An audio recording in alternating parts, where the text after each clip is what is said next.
Welcome back to me playing 3 different versions of the original 1996 Tomb Raider, the Sega Saturn version, the more famous Sony Playstation version, and the remaster from a couple of years back. Today we are continuing with Tomb of Qualopec, and according to the roller from the last video, we are starting it out on, or we're playing this particular level, shall I say, on the Sega Saturn version. Let's get into this. So this is the last of the Peruvian levels.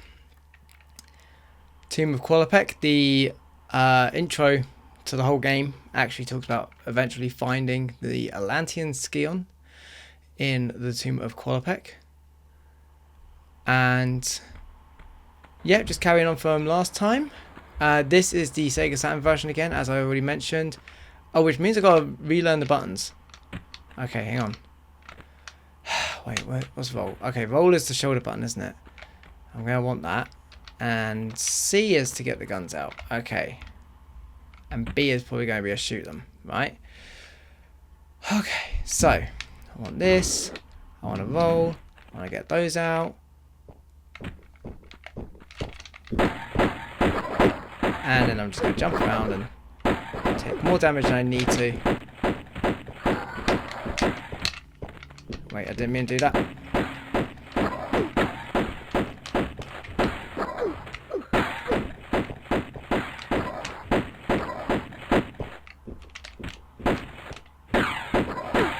Oh god, it would really help if I Oh my god, I'm taking so much damage, man. I swear they have more health. They have more health than they did in the PlayStation version. Like, I don't want to have to use a medipack already this early in the game. So, oh, but I'm gonna have to now, aren't I, because of that. There's no way I'm getting past the end of this level. Wow, this is really embarrassing that I'm having to use a medipack so quickly in the game. So basically this level works as I haven't really explained it very well. You've got this hub area, right? This is the Tomb of Qualopec. Let's go back and have a look at how it all lays out.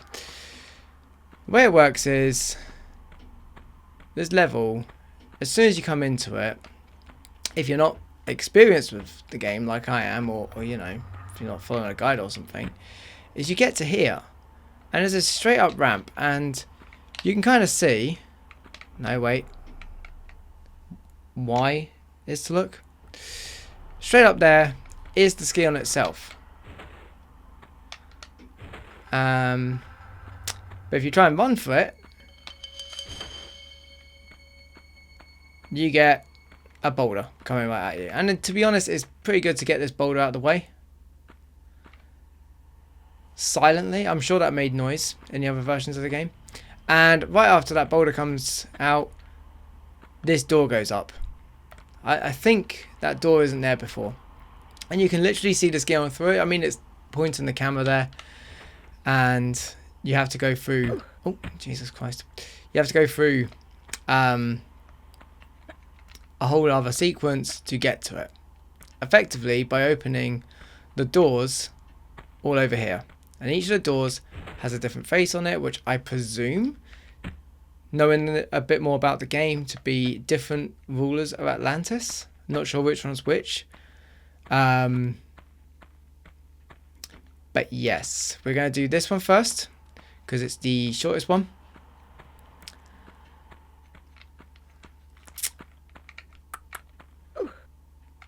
And it just involves pushing one block twice, which is kind of hidden with the wall. And then you push another block, and then you just see straight away a ramp.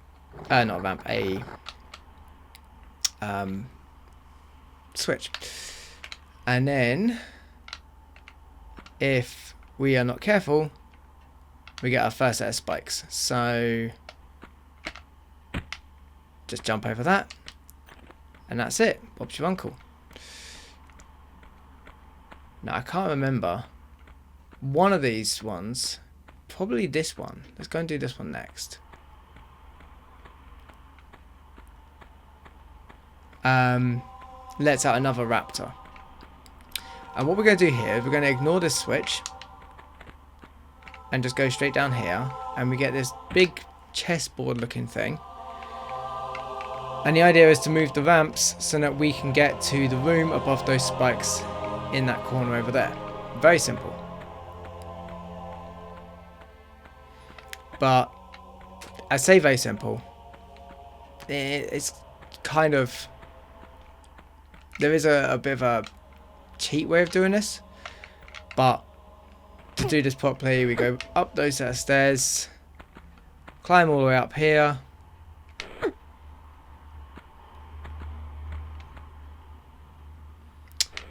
and there should be a switch at the top.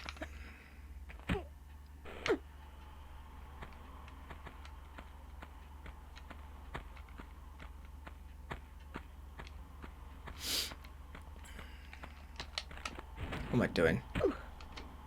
Not guns. I was trying to grab.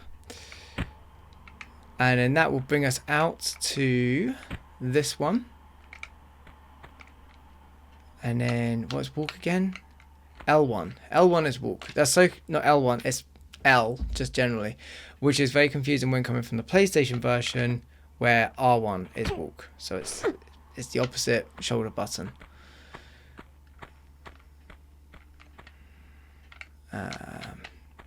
X is the side step left.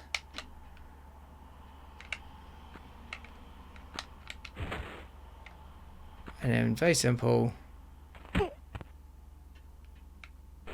Wait, hang on.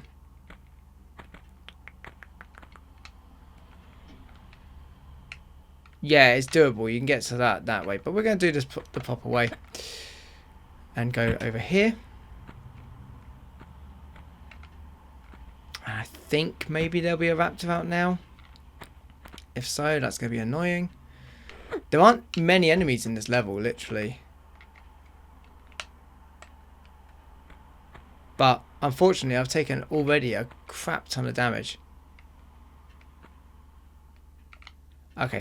Well, anyway, now we're going to pull this lever. And then we're just going to access the same block that we were just on, but from this door that's now opened up. And then it's just really simple. Jump in between these and try not to land on the spikes by accidentally pressing the wrong button.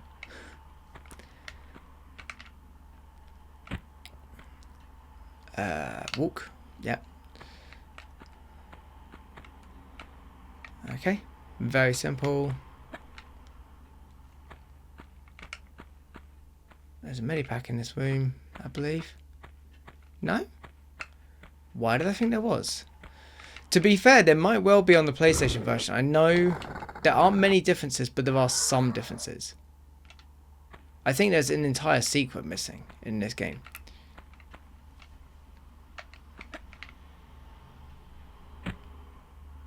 Right, we're going to play this one very cautiously because of the amount of health that I've already lost.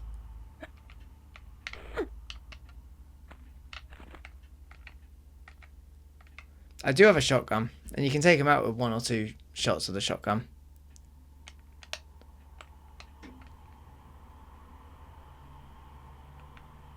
I know there's a raptor. There you are.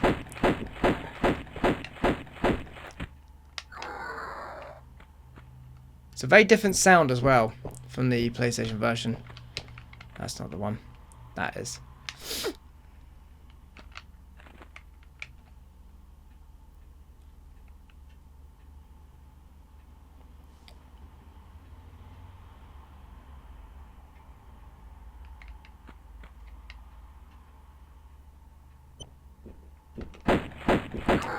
Oh, okay.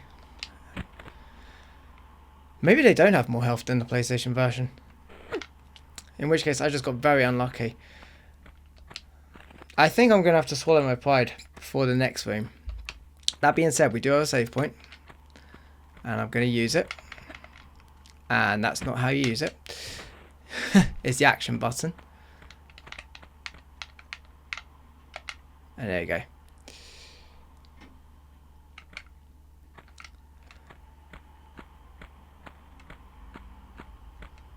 And you can actually see The doors that we're opening up have symbols on them that correspond to the faces. I mean, if they're faces, then I don't know what this middle one is. That could be a face, that could be a face. I have no idea what's going on with that middle one.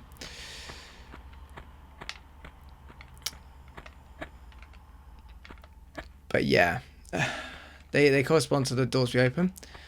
And it's all very sort of Incan and stuff, and it's really like quite a rich level, like color scheme wise. It's just a very cool level. Generally a lot shorter.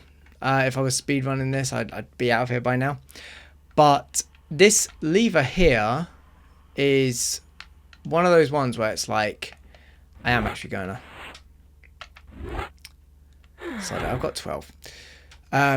It's one of those ones where a lot of us think, no, it would be able to actually do something, but as it turns out, I don't know if we'll ever know. So let's see, guns out, roll onto this.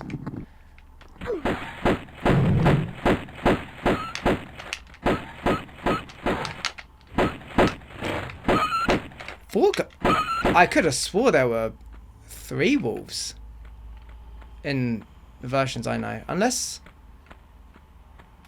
that is all 3. Yeah, 3 wolves. Here's a little tidbit. In the Red Hot Chili Peppers song Easily, there's a bit where it says, throw me to the wolves because there's order in the pack. And I was really into this game around about the time that I discovered that album. Like I got back into the game around about that time, because I think it was a couple of years later that I discovered sort of Chili Peppers. But yeah, in my memories, like that line and this particular room where you drop down and there's loads of wolves there, they kind of sync up. So I always think of that. Drop down here and replace our medipack that we've had to waste. I am considering it a waste as well at this point in the game. To be fair, you get excessive like medipacks and ammo and all the rest in this game. It's not all that difficult. It is and it isn't. It depends how you view it. I mean, like the last few levels, it gets pretty mental. But with that, we have opened up all of the just in case there's any more raptors, because I just don't know with the different versions of this game. I don't think there are. I'm pretty sure that's it for the raptors in this level. Unless they decide to throw something at me. No, I'm not expecting from the Sega Saturn version. Guns away. And save this here. Hit record, please. Okay. And one thing we haven't talked about in this level yet is the secrets. There are secrets in all of the Tomb Raider levels, and the ones in this game, sorry, in this particular level, are crazy. Like, this game rewards you for exploration in so many ways. That's kind of what the secrets are for. But when I discovered this by complete accident, just by climbing up and just kind of looking, oh, hang on. Look, I was looking behind all these statues at one point. And eventually I climbed up here and I came across a secret. But what this chime doesn't tell you is there's actually 2 secrets in this room. 2 secrets in the same room. So it's just a whole trick. That's lucky enough I actually did touch that, because I need that bit of floor to break at the very least. So the first secret is that one I just picked up. But the second secret, not even joking, you hang down here and you go all the way to the wall, and I hope this works just as well on the Sega Saturn version. It does. Okay.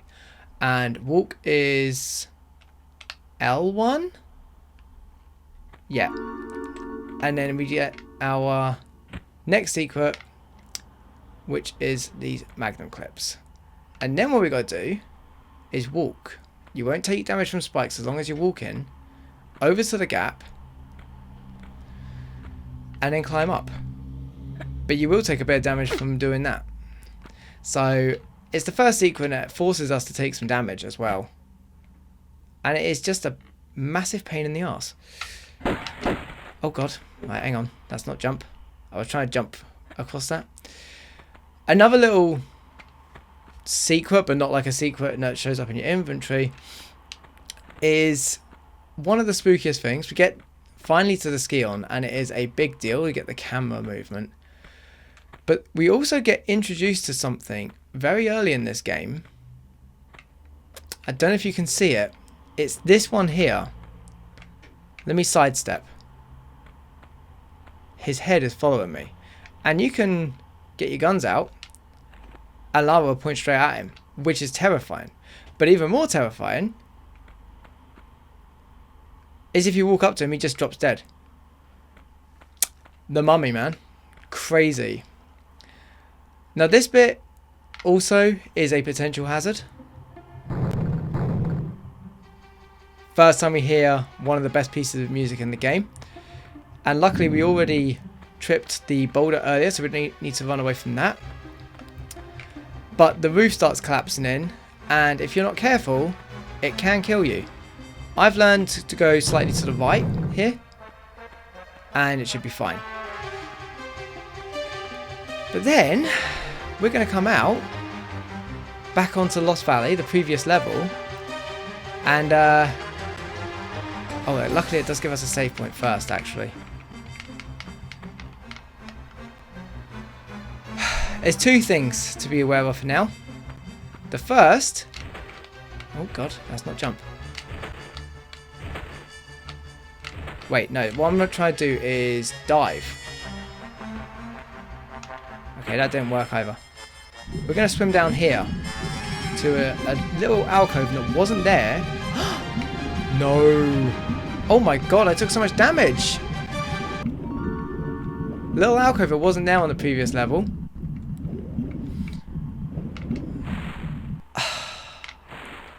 And we're going to have to use a large medipack, which is convenient because we just got one. I've literally had to use 1.5 medipacks on this level. What a waste. Usually I make it until at least Palace Midas before I need to use medipacks. Okay. Basically, we were getting shot at. And I'm also trying to work out... Hang on. Oh! It's this. No, it's not that. It is... That is what I was trying to do before. Oh my god. I was getting shot at so much. I took so much damage just then.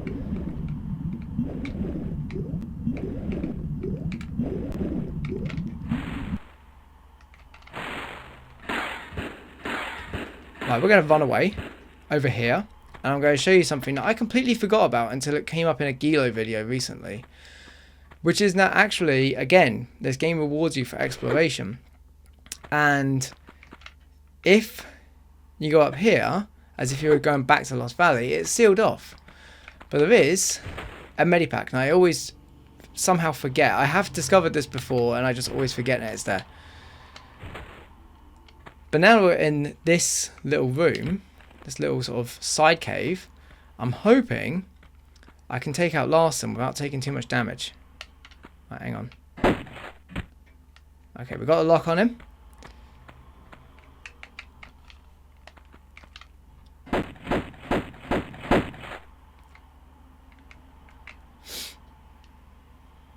Wait for him to come back, because he will be in a bit. And where's Look? Is he just running around on the left there? Walk.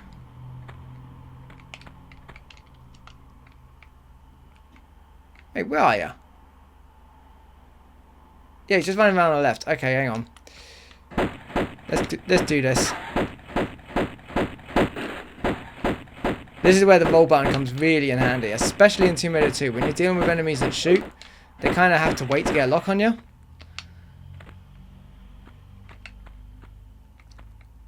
And just like that, we complete Tomb of Qualopec.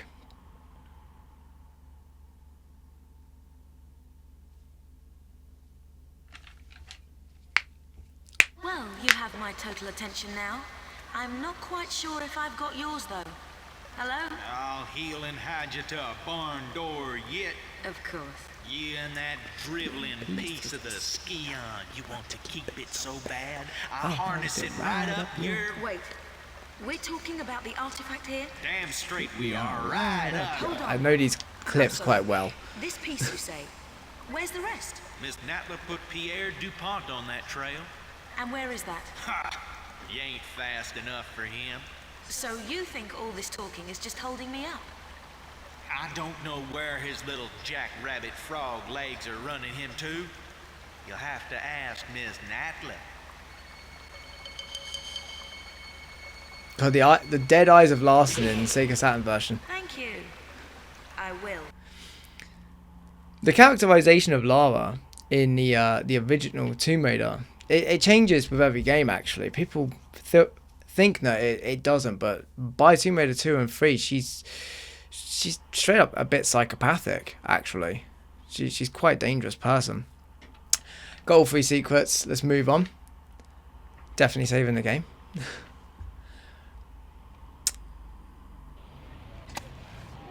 But yeah, the characterization of the first ever Tomb Raider, first ever Lara, was probably the best one.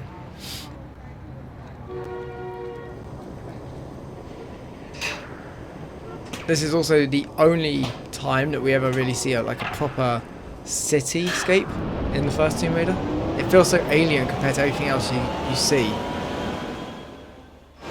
Also, this is easily the most reckless thing that she does, probably in the entire game. That outdoor lift is probably just going to smash down to the floor, cause a whole bunch of collateral damage. She lets go of it before... What is this? It gets into comic book territory, it really does. Relocated now to St. Francis's Folly, new temptations torment me. Rumor amongst my fellow brothers is that entombed beneath our monastery is the body of Teokan, one of the 3 legendary rulers of the lost continent Atlantis, and that with him lies his piece of the Atlantean Scion, the pendant divided and shared between the 3 rulers, which curbs tremendous powers. Powers beyond the Creator himself. My toes sweat at such possibilities, lying so close to my mortal self. Each night, I beat myself rid of these fantasies, but it is indeed a test. And with that, I'm going to leave it there, because that is getting now into the next level. So yeah, I'm going to leave it there before it gets into the next level. But one thing I will say is that I never realised that mountain that she was climbing and the monastery and stuff that was on top of it was based on a real location. Turns out that's Meteora, like in a famous place in Greece, which is a real place you can visit. It's always fascinating to think of these places you can actually go to in the context of like the original Tomb Raider. They're all based more or less up until like the last few levels of each game on real locations. So yeah. Right, let's find out what we're going to be playing the next level on, which would be St. Francis's Folly. Alright, here we go. The next one will be St. Francis's Folly on the Tomb Raider remastered version from 2023, I believe, or maybe 2024 according to what I've written here. Alright, so join me for that. That's going to be a lot easier to get to grips with, and hopefully I will do a much better job of not taking any damage in that particular video. This one was a bit of a farce for me. Feel free to let me know how you thought I did, apart from the fact that I took a crap ton of damage. Feel free to like the video, comment anything else you want to say, and until next time, have a good one.